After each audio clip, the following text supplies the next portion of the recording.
Hey guys. Um, so this is Provipuff Girls.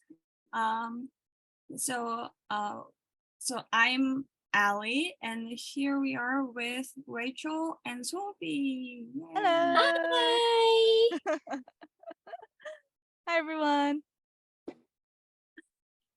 So we want to talk about leadership in Providence.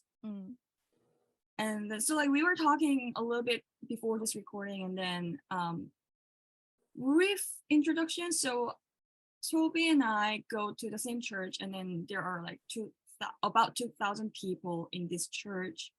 So Toby is one of 9 career departments in this church.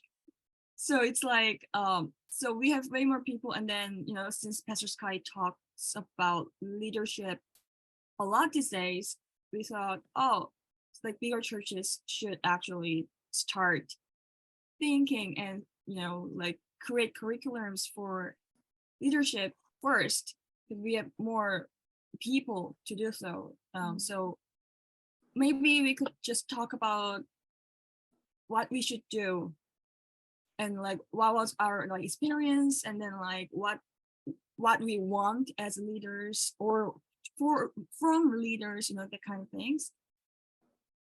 Yeah, definitely. I think I'm really actually excited for this podcast because, as Ali said, they both go to the same church that has like 2,000 people, and I actually come from a church that's much smaller with only around 60 people. So I'm really excited to hear their take on what leadership is like in a more structured center and environment, and how smaller churches like my church that I go to, Houston Eagle Church, how we can grow and cultivate a better atmosphere and culture of Providence. So we came up with a couple questions. So I guess, do we want to get started on those? Okay, so the first question we have is just for everybody, again, a brief introduction so everybody watching can hear. What is our experiences or missions that we've had with leadership in Providence? Toby, would you like to start?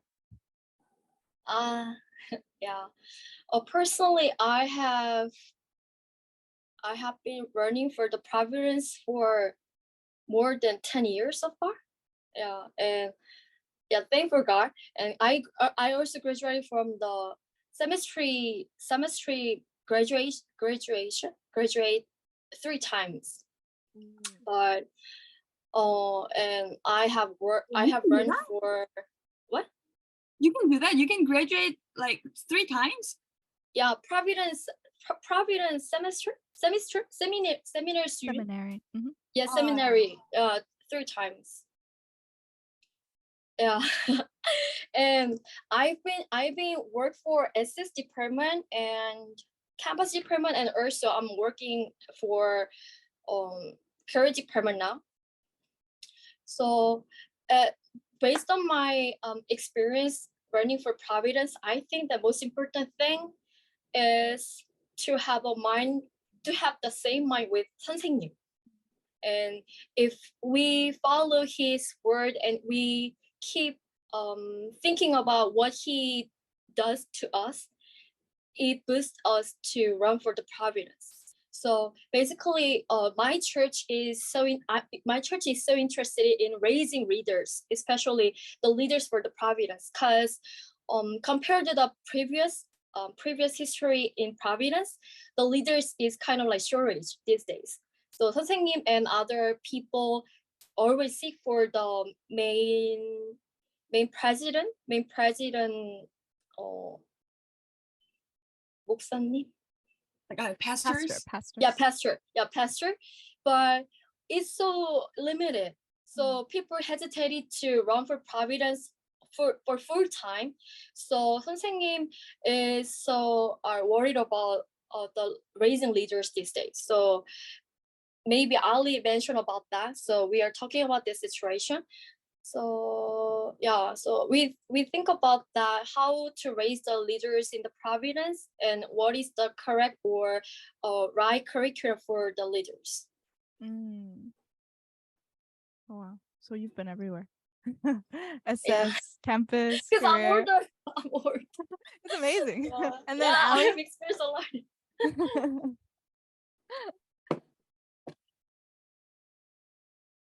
Yeah, I mean, like I am in like choir, and then like I've never been a leader in Providence. So I don't know, like I could say things, but to be honest, like it's not from my experience, right? So I don't know, like what about you, Rachel? Like how was your experience? Yeah, so like I told the Provipuff Girls before, I am 23, but I am second gen, so I did grow up in Providence. For me, I grew up and I did do like choir, praise. Recently I became ministry rep of my church. That's kind of a leadership position that I've taken on. I run really closely with campus. And then I also have started doing service leading. So definitely not preaching the word because that's scary for me. Like the step before that. So that's kind of my experience and the missions that I've done in Providence in relation to leading in general. I know that Solby, you mentioned that a lot of people, like your church is focused, you and Allie's church are so focused on creating full-time leaders or like pastors. Do y'all want to be? No. Just leaders for running. Leaders in general. Yeah. Well, do y'all want to be leaders or like full-time leaders or pastors or do y'all want to do that in the future? Me? Maybe really is.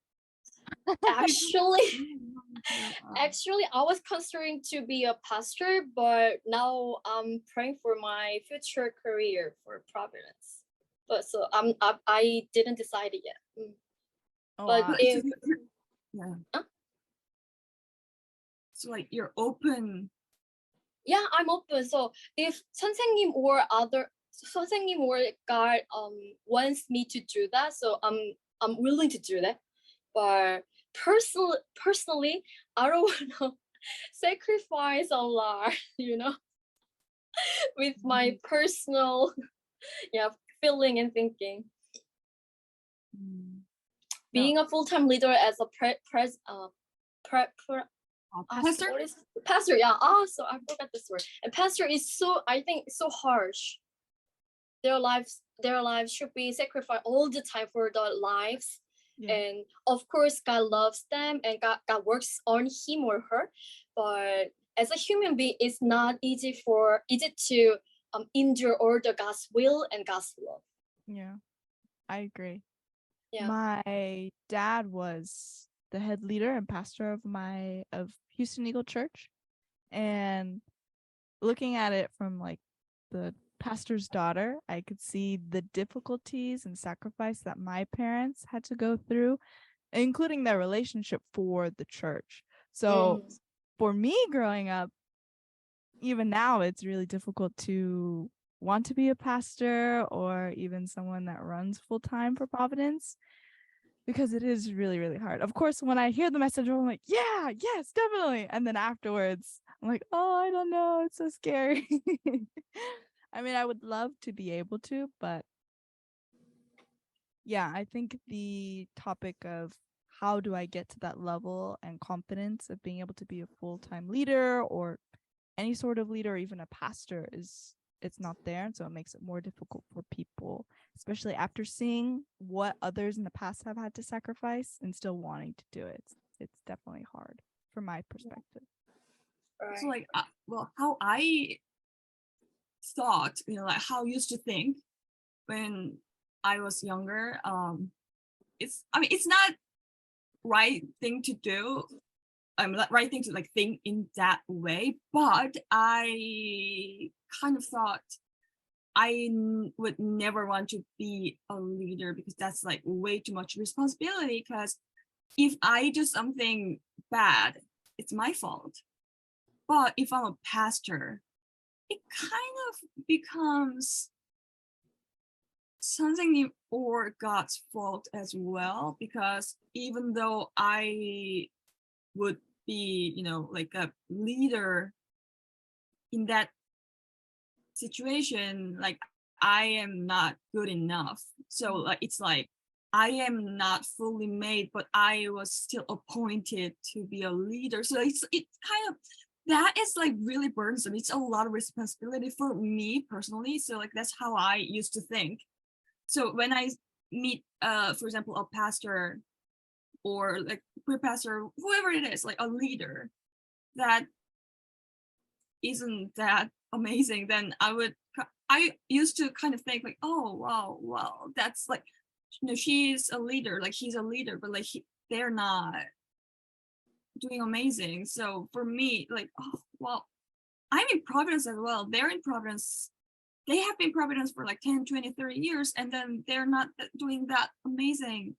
So for me, that kind of felt like, oh, there's no hope. Like, that's that they become kind of a mentor.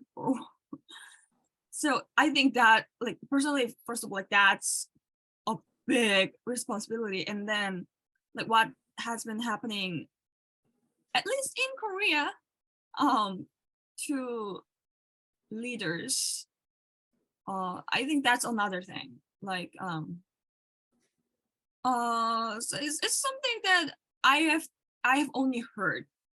So I don't know like the full situation, but I have heard that after KJS in March, a lot of leaders who were close to her, which was not bad thing, like it was like normal thing, right?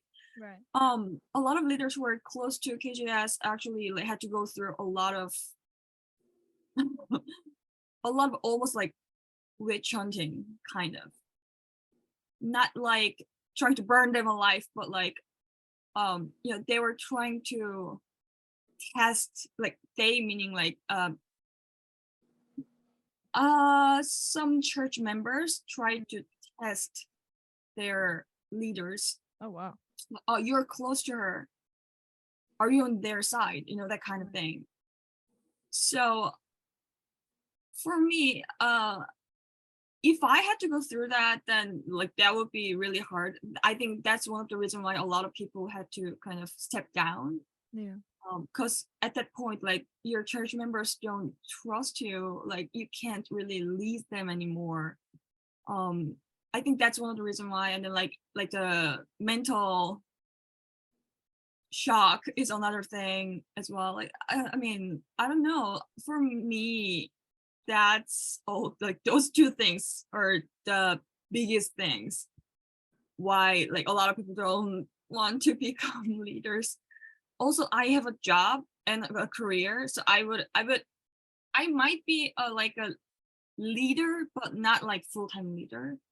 So that's another thing, right? What about you? Like you're kind of a leader, like would you become like a full-time leader ever? Me? Just like anyone, like Sophie, Rachel, anyone? Yeah. Or like what Ali said before, leader, especially leaders in Providence, take more responsibility because we need to and we should and we want to be the one who wants to work from God, right? And I need to work and serve for other people instead of the body of 선생님. So everybody, it's natural thing that everybody feels like that's nervous and is it okay for me to be a leader in Providence and I'm fully be equipped as a body of God? But back then, when I was a college student, at the time I was considering and thinking how to live my life. But at the time, 선생님 told us that if you really do love for God, then you will do the things God wants to. Do you know what I mean? Yeah. So at the time, I was thinking about what God want me to do. Like what is the love of God? So the conclusion was 선생님 and Jesus Christ came to the earth and they saved people. So I thought that evangelizing and managing people is the best thing what God and Jesus Christ and 선생님 wants to do. So at the time I decided to work for the Providence, like run for the Providence as a full-time leader. That's why I graduate seminary student 3 times. So I think we all not be ready to be a leader in Providence, and we are so weak, But if we do love for God, and if we have a like will and passion for the Providence and the God's history, then we can even try to be a leader, and we can try to run for the Providence. I think that is the most important thing as a leader. So I think leadership is not a big deal. Here in Providence, it's God's word, God's history. So if we know the word of the time period, and we really love for God, and we really wants to work with Him, then everyone can be leader. Yeah. Well, yeah. What about you? Oh, I'm gonna move on to what you just said right now, Solby, makes me think like, yeah, that really is how you define a leader. Somebody that's focused on the word. Because thinking about it for me personally, the reason why I wouldn't want to be a full-time leader is mostly fear. But I know that fear doesn't really come from God. That's something that Satan does to try and stop us and stop this history from continuing on. And also for my own insecurities. So it's just, that's a personal thing where how do I overcome that insecurity, and what are things that churches or other leaders, older leaders, can give to young people so that they can overcome that. But I definitely would define a leader as somebody that I look up to, somebody that's really centered on the word of God, centered with the same mentality as the man of mission, and just, I guess, not afraid.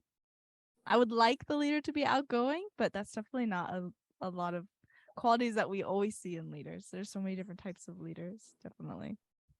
Yeah. Also, like, I think there are a lot of different types of leaders, like what you said. Like, when I think of like head leaders, like in our church, he doesn't really counsel that much. Like that, he wouldn't counsel like one-on-one. I don't remember like talking to him one-on-one, like alone. Like I don't think that ever happened.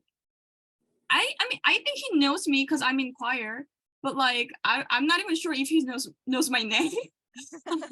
Like yeah. Okay. Yeah, like he's a really, I mean, he seems nice. I've never talked to him like personally that much, but like he seems nice. And then like I can really feel that he really has that love for God. I think that's why I like him. And then I know that there are a lot of other like how many assistant leaders do we have? Like yeah, we have like two assistant leaders, and then like there are other pastors. Yeah, I don't know how many, but like there are other pastors, and then also people who just work for the church. I'm not sure if they have any title, but like there are people like who are like elders, or like there are people who actually do the work. Like they would help people park the car, or like they would clean the church, that kind of things. So that's also really important missions, right? So when we define leader, it's like it could be really various like jobs, I guess, that they could be doing. So if I want to counsel, I would probably like talk to Toby or other leaders in the department, like, so if I get married, then I would actually go to the department leader of like the blessed family department, right? So yeah, like for me, head leader and like department leaders, and then like even other leaders below, I wouldn't say below, but like yeah, just like other. the other leaders, and like they all do different jobs, but there are certain things that I get quite confused because personally, I think Pastor Sky mentioned it in the podcast before. That I don't know what's like the definition. Like what do head leaders do? What do assistant leaders do? What do like department leaders do? And then like there's this system, right? So there's a department and then a team, and there's this like group and cell group. So it's like there are 4 layers, at least in our church. But like I don't know like I don't know what's the difference sometimes.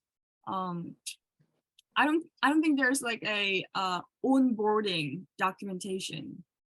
I don't know. I don't think so either. Yeah. So I think personally that's kind of confusing. Yeah. Yeah.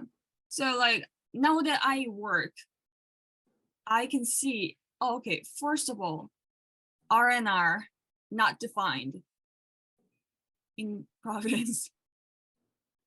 Yeah. I mean, I think like some people might think that, oh, like it's too like restricting to have this like R&R kind of thing, but like for me it's it's less complicated to get certain things defined.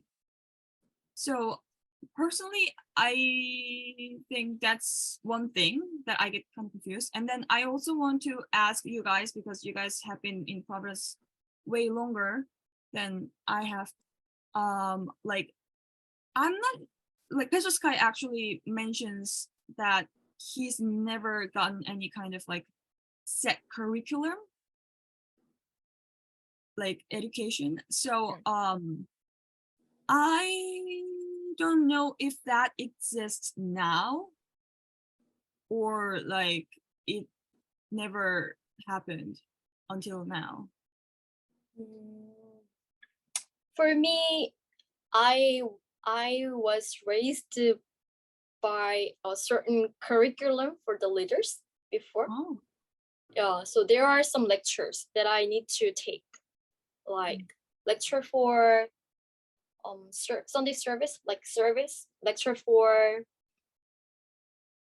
offering, lecture for, of course, theory lessons, our main lectures, and lecture for managing people, managing lives, and lecture for what else? Preaching, speeching. So there are some like curriculum for the leaders, and it depends on the church. It depends on the departments, of course. Yeah. So I think the curriculum is just like same. It's not that big difference between our church and another church, but the important thing is the participations. Who wants to be a leader? If they really want to be a leader, and if they really want to run for Providence, their mindset is different. So even though we take the same curriculum, the one who has a different mindset, that would be a leader, I think. Yeah, curriculum is not the big deal. It's like because all the curriculum is based on the 선생님's word, 선생님's lectures. It's the same. Yeah, because like you know how because I've been to formal faith church, and my grand uncle has 2 PhD degrees on Bible. Like that's how formal faith does it, right? And he was of course a pastor. Now he's retired. Like he retired like years ago. But for me, I would actually I do agree with Pastor Sky when he says that we need like a school. You know what I mean? I mean, it's not the best way to do it, I don't think, because I know a lot of formal faith pastors, they can just graduate the college and then they can become pastor. Right. So like that's the qualification.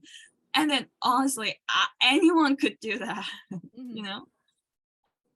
So I don't think that's like the best way to do things, but like I know the depth of education that they get, and then most formal faith pastors nowadays that are head leaders, like they have at least masters, even 2 or like PhD, like because I know that because my parents are still in formal faith, and my dad is an elder, and then they recently changed their pastors, so they actually got resumes from the pastors, right?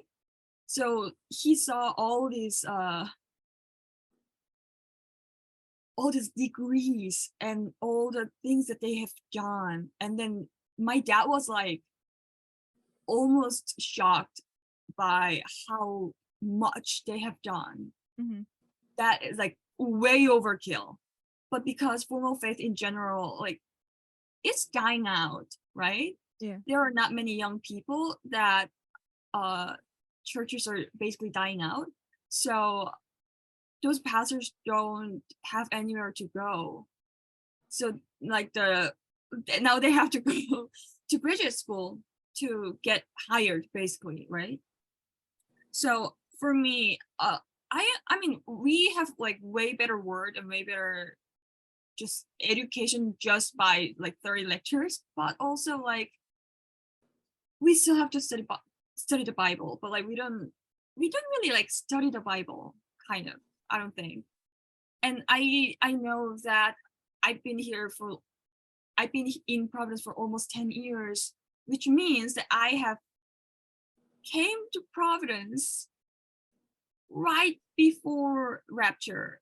So I have not seen what happened in like 2012, 2008, 1999, like all those like big events. When all those big events happened, like I was not there. But I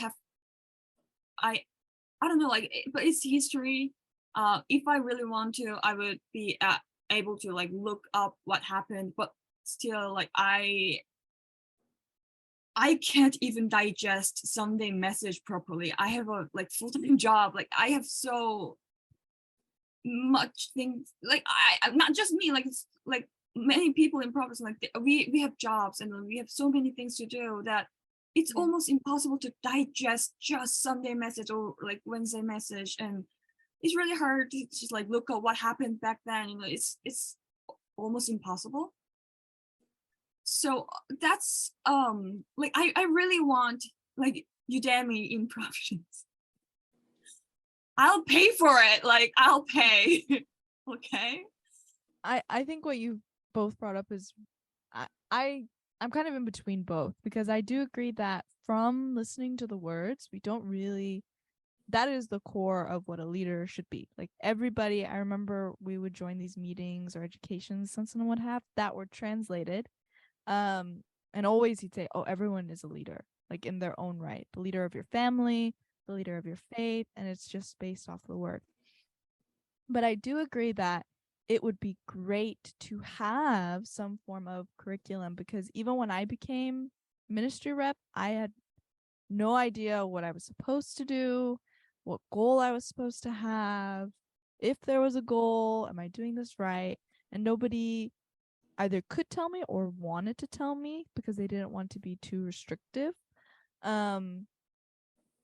And just things of like, well, how long should I pray for pre-dawn? And it's like, oh, well, whatever you think. And it's like, well, no, I want to know what my goal should be. So it would be great to have some form of training just for even it is really complicated, like a training for basic faith, but then you also don't want to be too restrictive on people. The good thing at my church is that we are starting, even though we're a small church, we are starting a small leadership program at Houston Eagle Church that we're trying out. We're going to see how that works out. But But yeah, I do agree that really we don't need like bachelor's or master's. I don't think that's completely important, but some foundation, some pathway would be great. It's kind of like an MBA kind of thing, you know? Yeah, anything. I think it was also interesting from the poll that Pastor Sky sent us, the poll from his channel about who people from his channel, not everybody in Providence, FYI, disclaimer, that who people from Pastor Sky's podcast they thought would be good head leaders. And I'm going to read it out because I think it's interesting. So single males being head leaders, 6% thought that was a good idea. Single females, 9% thought they would make best head leaders. Married males, 58%, which is like, that's high. And then married females, 12% as who they thought would make the best head leader based off of Pastor Sky's podcast channel. So the highest one is married males, which I think is really interesting. Why? I wonder, what are y'all thoughts on why married males people think would make the best head leader? But like, I guess it depends on the size of the church. Because it's like, first of all, I have never had a married female as a head leader. I can't really say anything about that. I have had married males as head leader in Formal Faith and in Providence. Mm-hmm. Also, Pastor Sky was my head leader when I was in like New York. So he's a single male, and then I have had single females as head leaders as well. I really liked having them, all of them, not like necessarily Formal Faith pastors, but like in Providence, I usually really liked my head leaders. My head leaders were really nice. So I really want to know why all these posts, like, I really want to know why, but like, I personally like commented that like I would have just married anyone as head leaders because head leaders are like, they're supposed to kind of guide everyone. So like, oh, they're married, they have kids, and then they're like, they have more experience, and then they can, you know, they can just kind of talk to anyone. So married people like and then also what I found is that like when you're married, when you're married, when you have kids, like especially when you have kids, your perspective just goes like upside down, like everything changes. And then that's I think for a lot of people it's a very important factor in their lives. So that, I think that's what makes a difference.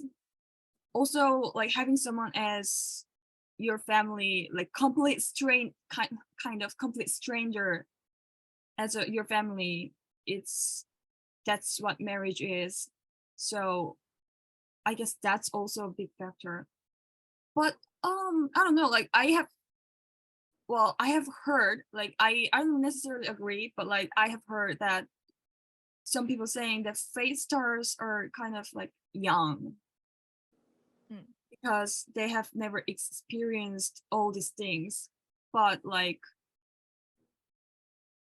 they're just like, they're age-wise like actually young, but also like I can see what they mean kind of, because when I see, it's just like, even in like the same age, when I see my friend who is married and have kids, like, oh, they're adults, you know what I mean? I can see that.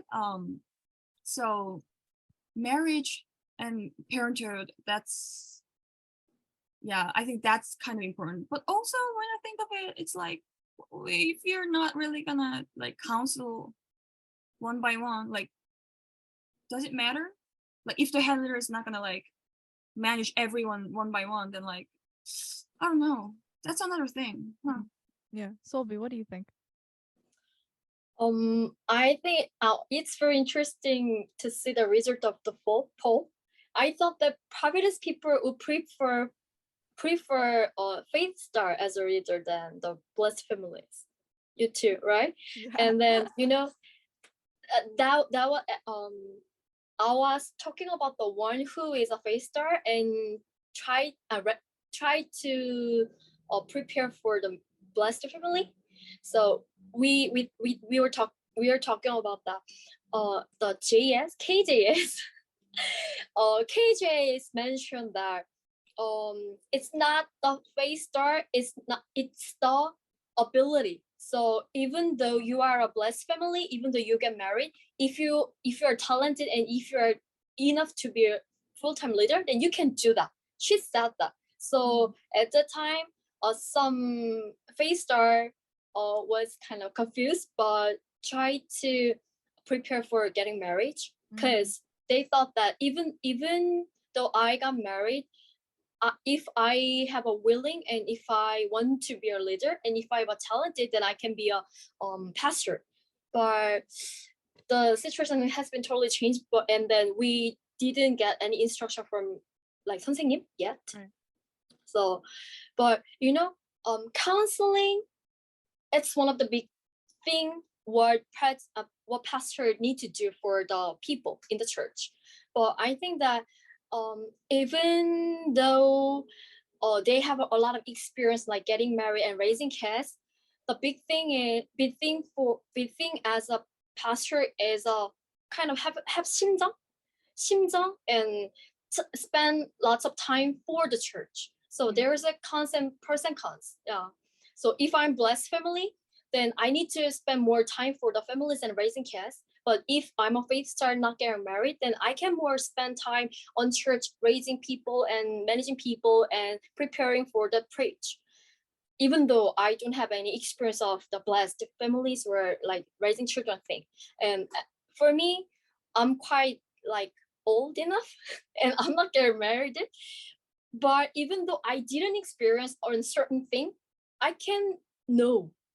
Because based on my counseling, I got to know the situation, what people are struggling for, and what kind of things or people try to do something in their like at the age anyway. So experiencing is a big thing, but it's not all. That's my opinion. Yeah, I agree. I am surprised because we just got the text like a couple minutes before we started recording that 58% thought married men would be the best at head leading. Again, I am a pastor's daughter, so I'm a little biased. I think my personal opinion, I'm very curious as to what age exactly they're thinking, like if there was an age range, because if you just got blessed and then you're just gonna have kids and so you have babies and you become a pastor, like a head leader, that I'm concerned you won't be able to you can't give 100% in both areas. Like something's gonna have to give. Either you're not spending enough time with your kids or you're not taking care of the church well enough. So I could see where this idea of, okay, it's better for faith stars to be used as leaders. But then, of course, you don't want to only be using faith stars and think like, oh, blessed people, you can't become a leader, because that's also completely wrong thinking, right? So I'm 58%. That is a lot. Right now, I have a single female pastor as our head leader, and she's great. I think she's great. So yeah, I do agree with Solby that it really just depends on not what position you are, blessed or faith star, but the heart and if you have the willingness to do it in the 심정. That's really important too.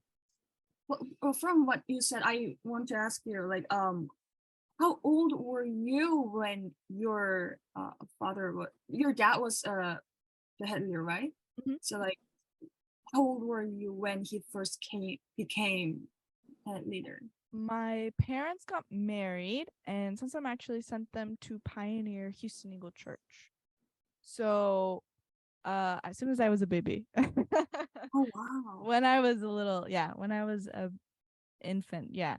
As soon as I was given birth, my parents were already running. My dad was in charge of taking care of the church, managing the lives, and my mom was in charge of evangelizing the people and bringing them and teaching them. So That's crazy. Oh my Then god. did you have a full like enough time to spend with your parents when you were young? Well, my parents divorced, and my dad actually left Providence. So I would say that no, probably not enough time. Yeah, I think that the second generation's matter is that one. Like the both parents, like mom and dad, are really enthusiastic to run for the Providence. Then they tend to spend more time at the church. Then that means that they less care for their children, like educating and spend more time go camping or something like that. So many, not many, but many many second generation are struggle for the relationship between with the parents, and they are feeling sadness and little bit 서운함, like how can I say? Left out. You feel left out from their parents, because they thought that the parents didn't care about them but for the church more. Yes, I have heard that a lot. Yeah. Oh, what about you? What have you actually felt that way when you were young? A little bit. I think there was definitely a lot of doubt of, especially for my dad. Well, actually, I don't remember that much of what he was like because it happened when I was so young. But yeah, we were just at church all the time. More than anything, though, for me feeling left out, because my mom did a really good job of trying to always be involved with us. She would involve us always with the church. And when you're growing up, you don't always want to be at the same place at the same time all the time, especially if you don't 100% believe in it at first. So that was definitely a hurdle. Yeah, like I don't know anything. I'm little. So I think that is a hurdle that myself and a lot of second gen have to deal with, along with, especially if their parents don't have a good relationship with each other, then that makes it really difficult as well. I mean, I feel that. Yeah, like I can kind of see the same thing with even in the formal faith, because when you're the pastor's kid, then people have so much more expectation, and then you're forced, not like it's not like an option, like you're forced to be in church all the time. And usually what happens in Korea, at least, is that the son can play guitar and the daughter can play piano. Now they absolutely always have to play the instrument at church every single week, right? They have to be there. So for them, it becomes just a job or a work that they just have to do. So it doesn't necessarily like bring them in front of God, right? So yeah, oh wow, like that's actually a really good point. I actually didn't really think about that necessarily when I thought married people would be better. Because what I thought was that oh my god, like because in Providence, I'm not sure how things actually work, but in formal faith, because I just bring up formal faith constantly because they have more of a like system, right? What they do is that, first of all, you're like a minister, right? You're a minister, and then like you kind of help the pastor, so you don't like fully run the church, but you're in charge of a certain department, like Milky Way or SS, that kind of thing. And then as the time goes by, you become a pastor, and then you're like assistant leader of the church, and then you become head leader. So when they are a head leader, if you're in your 40s, you're young. That's almost how it works. So their kids are not necessarily very young, right? And when I see my parents' church, I sometimes visit them after service so that they can pick me up. And then I go there, and then the pastor's kids are like they're like 6, 7, 8, whatever. So there are 2 of them, and then they are so adorable. Like so like the elders and other like adults take care of them. So they seem kind of happy. But when you think of kids who are kind of introverted and they don't really want to like talk to older people, like they want to go home, like if they have to stay at church all the time, that's like really stressful. Yeah. Ah. I do think having somebody that's married as your head leader or pastor would probably be helpful, especially if he's a guy, and if he has a good relationship with his family. Because number one, kids are crazy, and we're gonna make sure we tell you all your faults and flaws, and you're gonna have to fix them. Oh wow. And then if you have a good relationship with your wife, then you have someone to support you. And I think head leaders, or myself too, one of my fears of becoming a head leader or even a big leader, like department leader, is that I won't have all the support that I need. So I could see where being married would be actually really beneficial, that you wouldn't see if that person was a faith star and they were single. Oh, but like what about the pastor's wife thing? So I have seen that only in formal faith. Because even though right now our church has a married male head leader, but his wife is actually living in another area. Oh, I have never seen her. I don't think. So yeah. So I have never seen that in Providence, right? So I want to know what was your experience. what do you seeing your mean daughter? like what do you mean pastor's wife? Like Pastor's so wife life. yeah, like they have to do a lot of, like informal faith, at least what I've seen is like they are in charge of like the females. So like they're like basically assistant head leader, basically. I So think that yeah. is what happens to usually that's what happens to most pastors' wives, right, Sylvie? I think that yeah, the basically pastors spends more time for the church and service, and they need to work for the providence. So pastor's wife should make money make money. Usually they should make money, and they more take responsibility for raising their kids education and bring them and go out, or something. So I think pastor's wife should be supported a lot for the family. I do think I will say that it is kind of an issue raising leaders in Providence and having more for the future.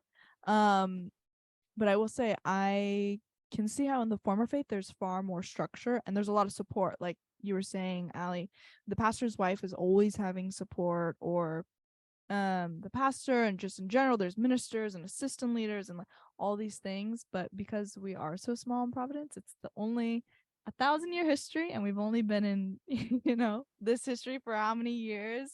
As long as Pastor Sky. How old is he? He was born in 1978.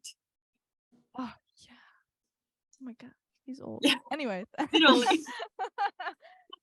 But I think that is why it is so difficult, because we just don't have so many people that were leaders and pastors, like my parents, just because, I know those the best. Their parents weren't in Providence. So when they came to Houston, my parents, they were pregnant with me, didn't have a bed. My grandparents actually, as they were running the church, my grandparents thought my parents were crazy. But they felt so bad because my mom was fully pregnant and we had no mattress. So they bought them a mattress so they could sleep on something in their little apartment. So I do think the fear and the difficulty of raising leaders has to do with we just don't really have a big structure. But I'm hopeful that in the future, when, more people get blessed, more people have children, and we can raise them properly based off the mistakes that we've seen that we're going to avoid, based off the word that Simpson is always giving us, that, more leaders in the future can be supported. So if they are a pastor or a pastor's wife, they'll have their parents to take care of them who are also in Providence. Oh, that sounds great. Right? Also, actually, we have a like Providence kindergarten.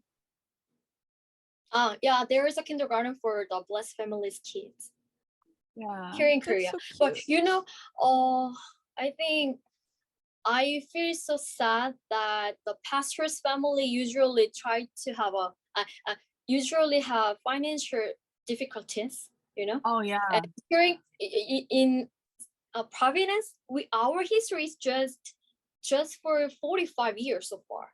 Right. And we need to, so that means that we need to make a system structure for the next generation. But I am the thing that I kind of worry about is the wages for the pastor. It's so small. It's so small So amount. small. Yeah, compared to the former faith and compared to other workers at the office.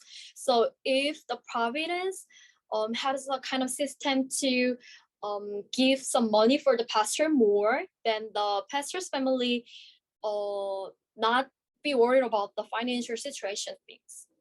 But that's the thing that we need to do.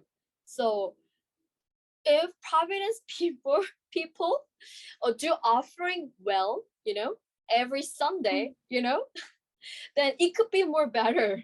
But sadly, my church, the career department only the 30% of career department people only do offering for Sunday service. Really? It's so serious matter. Yeah, seriously. Only 30%? It's seriously. It's the reality of this Providence. Yeah, it's kind of shocking. But like it's a shock. Yeah, I like, thought that. How can you explain how like they've measured like the ratio? Like how do we know it's like 30%? It's like every week or every month, the kind of every week. Every week. Yeah, they calculated for every week and then assume that for the 1 month. And the leader of the finance for church reported the situation of offering things. But like I only offer like once a month.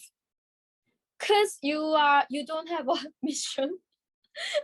I'm a leader of the mission, so I'm kind of like representative to attend the reporting time.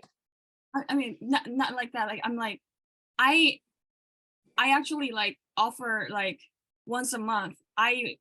I just send all the money like once a month for the whole month. So if you actually like calculate it for like every single week, then like there would be people like me that just do it all at once because I don't want to forget. But I don't know, like, so if it's like every month, then it's like, oh no. But also I'm like, I don't know, like I actually have like the set amount every single month. Yeah. Wow. But I don't think that's there's the problem and the reality. Yeah. Especially the younger generation, they do not do offering. Like 60 to 70% of blessed family do offering every week, and around 50% of JS department do offering every week. 50 or 15? 50. Oh wow, that's really small. Yeah, it's so small. So I think that we need to be educated for the offering. People don't know how important the offering is, Yeah, I mean, I can see that if you're not like from formal faith. Also, like I'm from formal faith, but like I mean, I do pay for the whole month, but still, like I don't really pay, like I don't like pay offering like every single week. Because I don't know, that's just more work. But technically you do pay it every week. It's just you do it at one payment. But I think Solby's saying there are people that don't pay at all. Yeah, but I can kind of see, because like, to be honest, I remember when I first came to Providence, I paid like tithe, and then my head leader, like the pastor, was like, "Oh, you think like she was like, oh, like she was like really touched almost, almost touched that I pay tithe, and then I was like, I've been paying tithe since I was like what 7, 8, since when I was in formal faith, and then for me it was like just a very basic thing. But people from formal faith, I actually was talking to my coworker, and she has been going to church like not that yeah she was like never a Christian before like last year, and then she started to go to church once in a while, and then when she found out about tithe,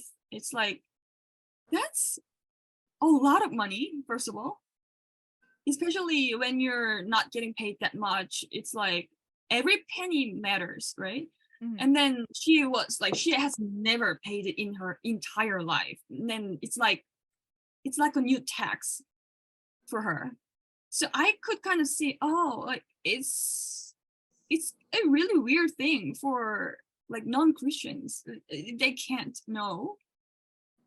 But I would say that if anyone watching, if you don't pay tithes, I should testify that when my parents, like, they're in formal faith, right? But like when they don't pay tithes, something happens, and like the exact amount of money gets spent somewhere else.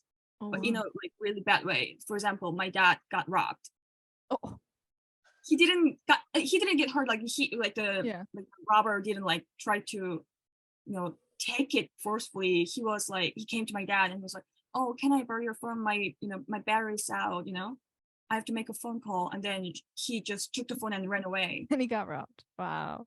Yeah, so that happened. Or my dad like drank a tiny bit of beer, and then he was in his car. He actually slept for like 30 minutes, and then he got caught for like drunk driving. So he had to pay fine, like the exact amount.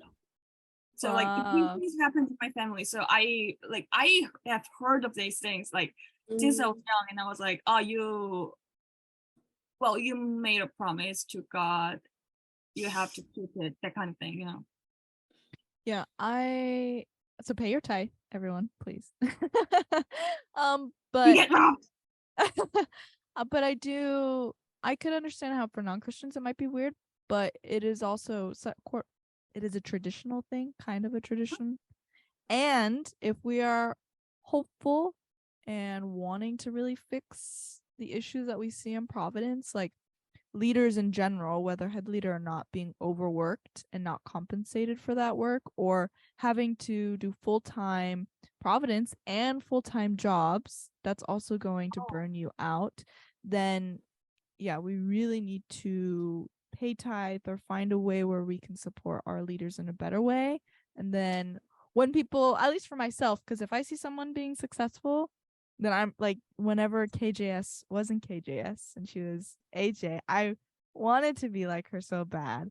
And so being able to have future leaders like that in, hopefully in the near future, I think that will also be very encouraging for other people to once again reignite that fire and want to be leaders at their own levels or push themselves, to become even greater leaders.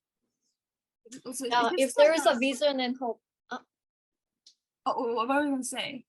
Yeah, as Rachel said, that if there is a vision and hope, then more people wants to be a full-time leader or leaders for the Providence.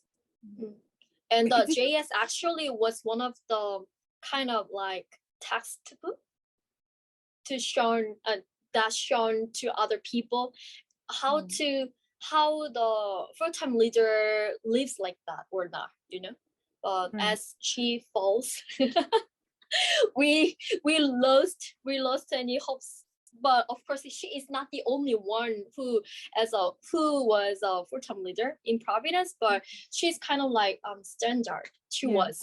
Yes. She was like a role model for a lot of people. Yeah, she wasn't a role model, but now she is a role model another way, how to how to keep ourselves, to following the God's word and God's will, and always be on the 선생님 side and the Jesus Christ side. Amen. Yeah.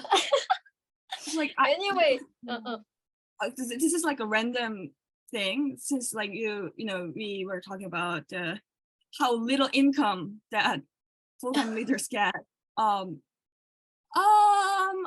First of all, I have heard how much like my head leader, like our head leader gets, and then he like opened up, literally just like opened up, and then I was like shocked. I was like, are you serious? Like, how do you survive with that money? Like, if you, especially his family, like how did he, like, I was really shocked first. Okay, that, and then like secondly, wait.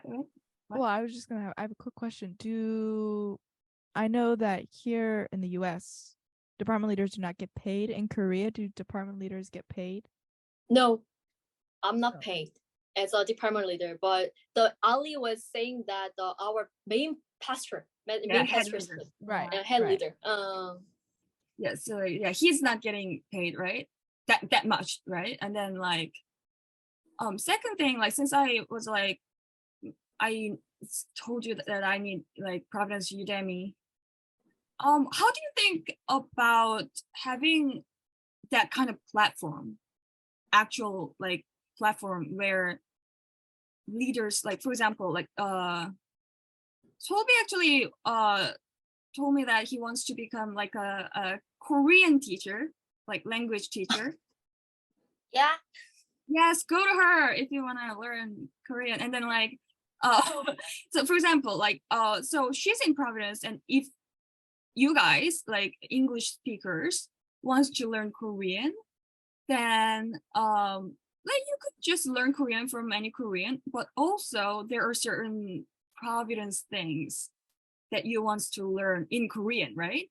So let's say we have like Providence Udemy, and then Sobi has a lecture there, and so she's teaching like Korean Providence things, right? Like, so you're learning Korean, but also very specific to like Providence as well, right?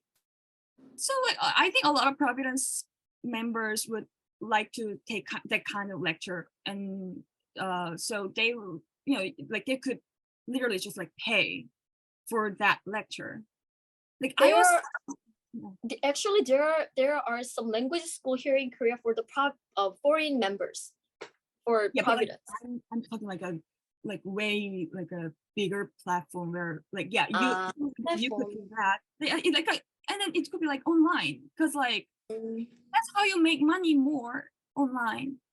And then for example Pastor Sky, like he could upload his lectures and like the lecture training or like that kind of things, and then he could make money out of that as well, like as lecturers. I think that would be kind of nice. I have actually met people who actually make money like that, and then they're like really great people, like with great skill, but like they're like teaching developer things anyways. But like that's an actual thing.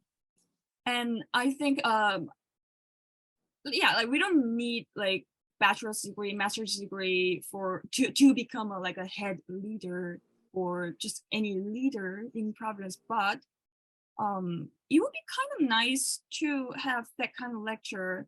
And also, if that lecture is in Korean, there could be subtitles, and like you could do that once, and then you can kind of just rewatch that over and over again, and like that kind of things. Like I think that would be really nice.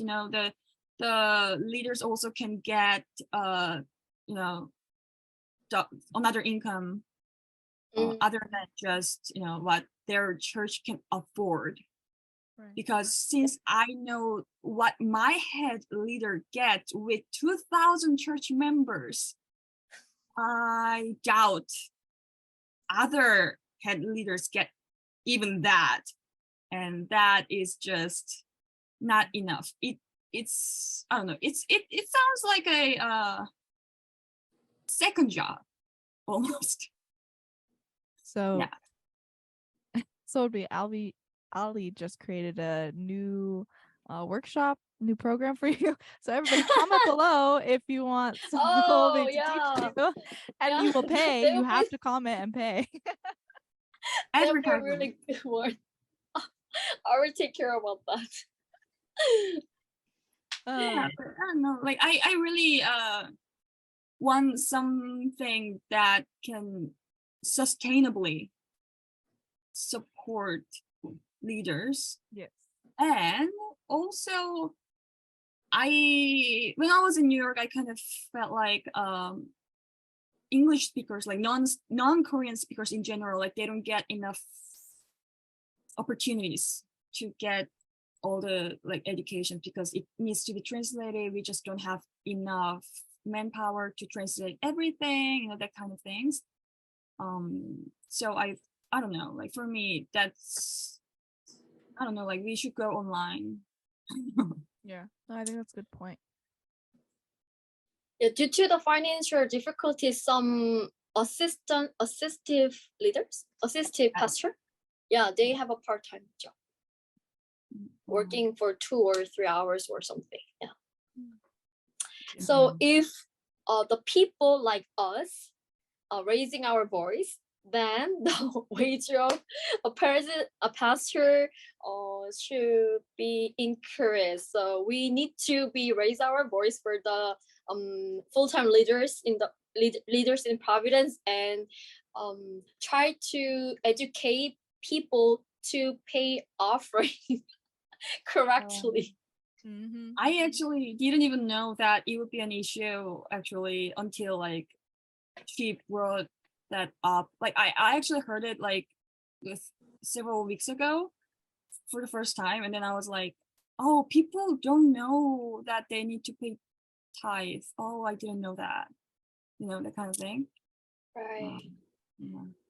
Okay, then can we back to the topic and talk about a little more and then wrap up? I was gonna say it's so yeah, it's already over to 24. Or do you want to wrap up now, or want to talk about one more thing? We could say last comments, last things, and be finished because I think we're definitely over an hour. Yay! Okay, last things. Any ideas aside from paying more tithe, or encouraging people to pay more tithe?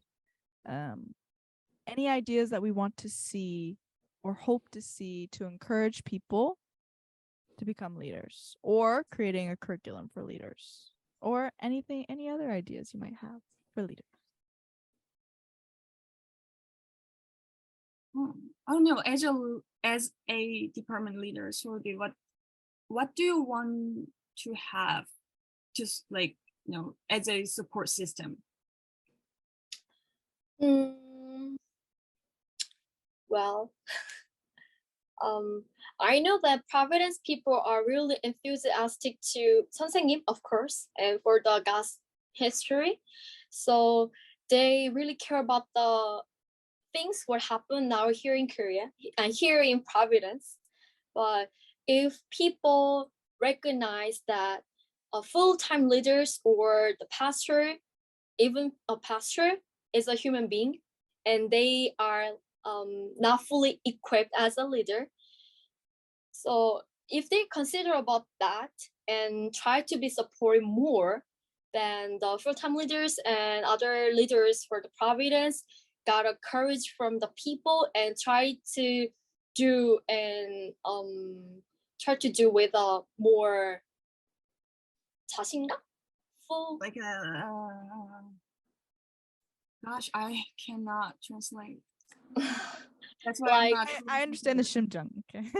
Yes. Yeah, that kind of thing. Yeah, but if people blame for something, for blame for the the leaders for the Providence, really without that like tiny thing, they can be. It's not easy for them to survive.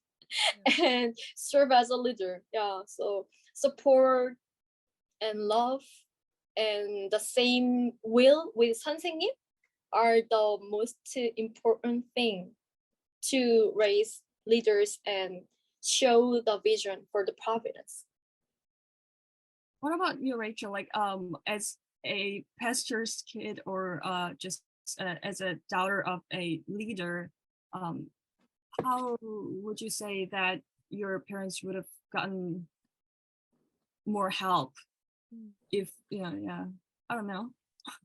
Actually, so we kind of covered everything. Having a good community in your church, not blaming each other. I know some said it in the message maybe a couple weeks ago, where it's like the frontline soldiers are always the ones that end up dying, that you wouldn't ever think die, but it's because they're in the front line taking on everything to protect the civilians. Keeping that in mind, that that's what's happening to our head leaders and department leaders on a day-to-day, I think that would help us to all be more compassionate and understanding of one another. For myself, I do want to be a leader. So maybe if there could be some within the program, or whatever program, if there ever is one, to help especially second gen be more confident. Because Hansen's always saying, be confident in the word, be brave, be bold. But it's like, how do you do that when you feel as though the whole world is against you? It's really, really hard. So having that way, I read my Bible a lot, and that really, really helps when I'm feeling discouraged or unmotivated and doubtful. Reading your Bible and seeing that God, the God that I'm praying to today, is the same God that was there talking to Abraham and Moses. I'm like, oh, okay, it makes me feel so much better. So yeah, be strong, be courageous, and we all can, I think, really become leaders of our own level, situation, and just help each other, especially at this time. So read your Bible, love each other, give tithe, don't get robbed. Oh yeah. Amen. And if you have anything, Kim or Ali? I mean, I've never been like a leader in Providence, but I have been leader in like the world. When I was at college, when I was the president of student club, and I actually learned a lot from there, because if you have never led any group, you don't know what it's like. And because I have led before, I think it made me a better follower as well. So if you are harsh to leaders, then you should be a leader, and you should like feel for yourself. Like, I mean, I think that's also like a really important thing. If let's say if there's a like a project, like a tiny project or something, like we could make people who are not like doing that amazing, we could kind of suggest that, oh, maybe you do this, and then start realizing how hard it is, like that kind of thing. I don't know, like it's a weird way to like put it, but yeah, that's, I think people should experience for themselves as well. Yeah, I agree 100%. Yeah. Okay, with that, I think we're gonna end today's episode for Provipuff Girls, right? Anything else? No. Yeah. Okay. Yeah, I hope everybody gained a lot of strength. Leaders, thank you so much for being our leaders. Future leaders. Bye. Going. Bye, everybody. Bye. Bye.